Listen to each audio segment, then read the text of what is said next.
have come fast and furious in this quarter. You really don't want to be on the defensive side of the ball right now, do you? Because you're either thinking, my replacement may get an opportunity. Your head better be on a swivel. Totally. Or maybe I just need to get out of the game for a while because I just can't slow these guys down. They've got to figure out a way to disrupt these offenses. And typically, one guy makes a big play, and that can help change things. They'll be looking for disruption on both sides right now. He's second in the NFL in interceptions, and you understand why. He plays a game of great intelligence, understands positioning, and has a great ability to break on the football when it's in the air. So fun to watch his closing speed, and another example of it on that play. And that will be incomplete as well. Here comes the Buccaneers punter now. And surprisingly, this is the first punt of the game for either team.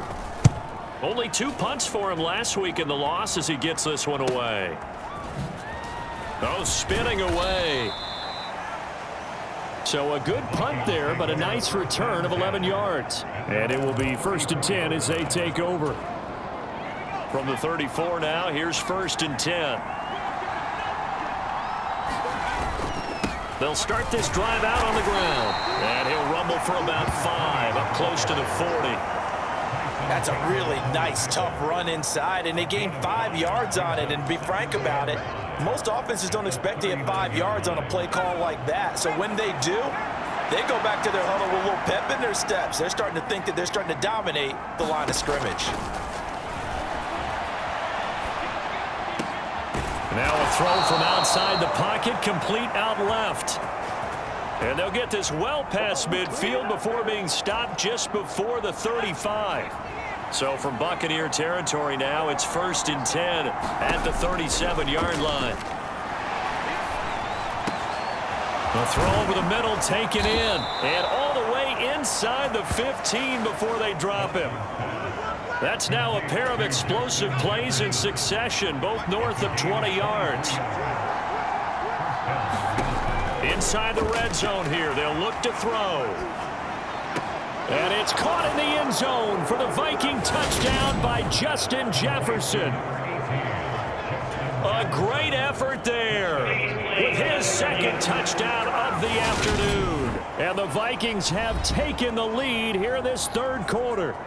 And now, of course, all scoring plays are reviewed, and I think they're going to take an extra long look at this one.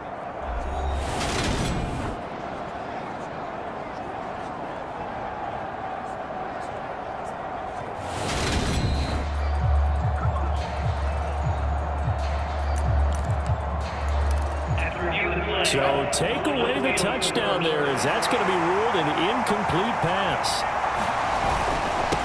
On 2nd down, they'll run it here. And power running here down to the 6-yard line. 99 yards rushing now for the NFL leader coming into this ball game. And they'll give him another shot here on the ground. And he's able to pick up the 1st before he's brought down inside the 5 at the 4.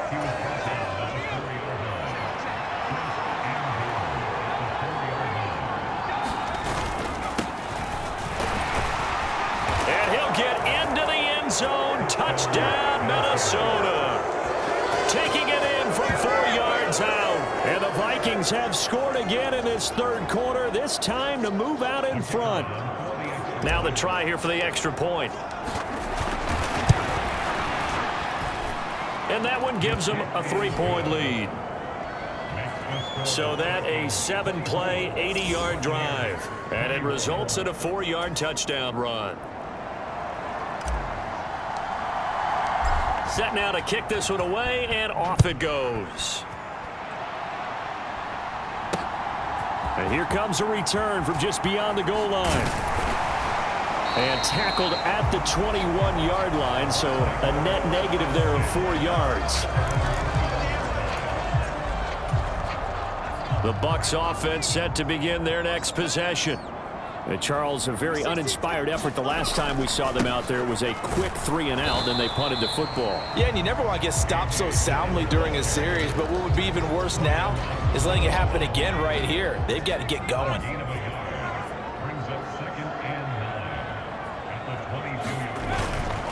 On 2nd down, another run for Dillon.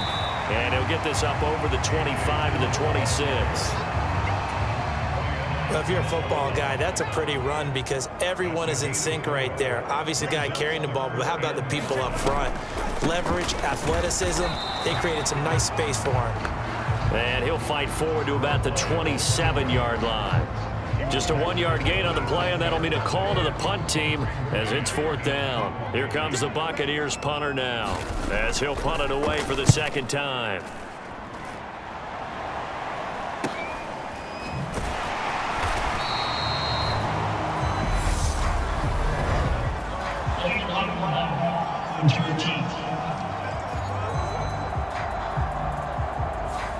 So they accept the penalty, of course, and push the offense backwards a bit. So the special teams penalty cost some yardage there as they come out on 1st and 10. Operating from the gun, Dawson. Throw left side, taken in by Jefferson. And he'll go down at the 26 following a gain of 6. From the 26, they'll line up on 2nd and 4.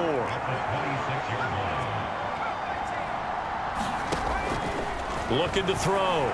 Dawson. And his throw here's incomplete.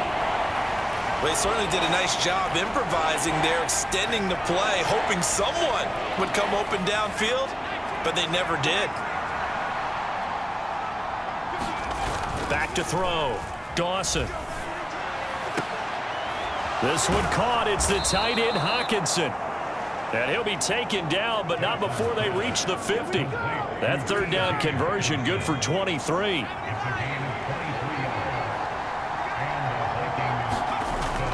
Off the bootleg. Dawson. And incomplete on the deep ball. The one thing we certainly know, he likes to take those risks deep downfield during games, coverage or not. The coverage was there on that one. No catch, but he's also fortunate. No turnover either. And for one of the few times here today, this run's not going to go anywhere. Call it no gain on the run there, and now they'll be looking at a 3rd down. On 3rd down, Dawson. And that's going to be incomplete.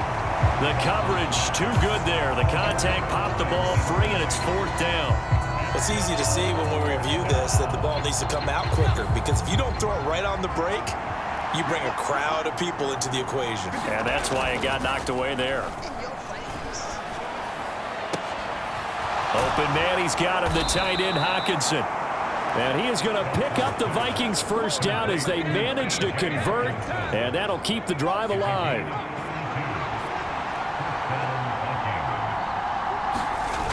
Off the bootleg, Dawson. It's caught in the end zone. Touchdown, Minnesota. T.J. Hockenson from 19 yards away. And the Vikings get another 3rd quarter touchdown to add on to that lead.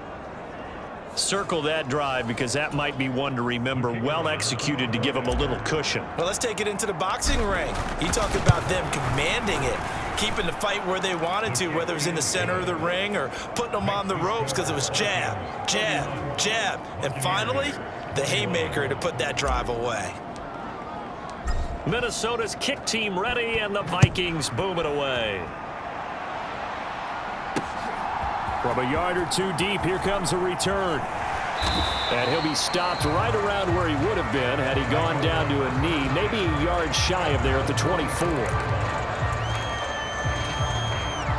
The Tampa offense ready to get their drive started.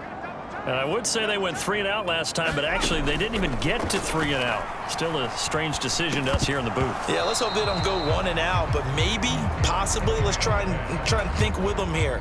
Try and play field position maybe, turn the ball over, put it in the hands of their defense. Who knows? You're a nice man. This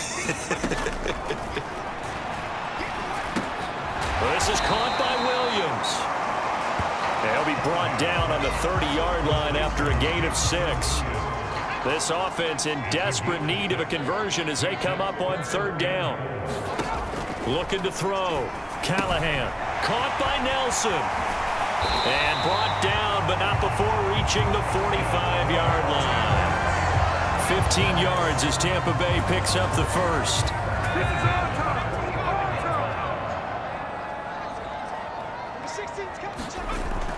Back to throw. Callahan. And he's got his big tight end here. And he'll be taken down, but not before they work this to the 45. So on the other side of the field now, it's 1st and 10 as they've got things rolling on this drive. Looking to throw. Callahan. It's Williams on the catch. And he's going to be taken down at about the 33. I think that's a big pickup for a first down because when you run a drag route against zone, you're sometimes asking for trouble because you might run into a defender. Yeah, well, there they ran into a first down. Executed it to perfection. Now a throw here, hauled in. And he's taken down, but not before reaching the 10-yard line. 23 yards on the play. So not quite a 1st and goal. It's 1st and 10 from the 10. Back to throw. Callahan. Forced out to his left. And he'll just chuck this one up into row G. It's incomplete. There's nothing like pressure to affect the accuracy and the timing of a guy trying to throw the football. And on that play, they ended up flushing him to his left, contacted him as he's trying to throw the football, and that led to the incompletion. And a big loss here as he's taken down. The defense rising to the challenge and setting him back on the sack. 9th play of the drive now on 3rd and a country mile. Operating from the gun, Callahan. It's a short one here, complete to his tight end. And he'll be brought down at about the 23-yard line. Brandon, a good idea there on 3rd down. Run a little clear out and hope you can get your receiver the ball coming across the formation. Nice design, but well played defensively, and they stop him well short. Sanders' kick is good, and this is back down to a 7-point game. So give him 3 on that drive. You know, normally you'd say we'll take it, but the way points have been flying around, it feels like a little bit of a letdown. Yeah, you just have to wonder, are field goals going to be enough? Because as you pointed out, the way touchdowns have been scored, does kicking a field goal actually put you at a disadvantage the rest of the way?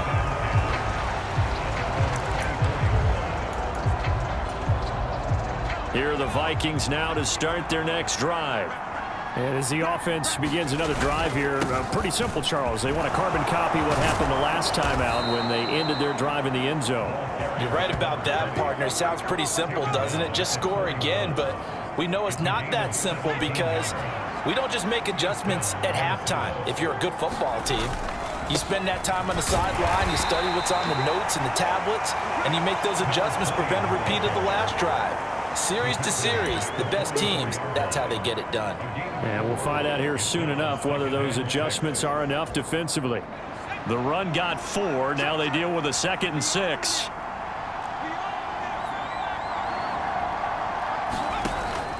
Looking to throw. Dawson. Throw left side complete. That's Crawford. Touchdown, Vikings. A big play there. 56 yards. And the Vikings have taken a 2-touchdown lead now. Point after, right down the middle. And the lead now up to 14. The drive there only spanning 3 plays. And it all culminates in a touchdown for Minnesota. The kickoff unit is out on the field, and they will send this one away. From a couple yards deep, he'll bring it out of the end zone. And he's able to get this across the 20, but not by much, as he's marked down officially at the 21. The Bucs offense set to begin their next possession. And they had a long drive last time, but they had to settle for a field goal, and I'm sure that's how it felt to them, settling. They probably should have gotten in the end zone. Yeah, not out-and-out joy, right? Because that's what you get when you put the ball in the end zone.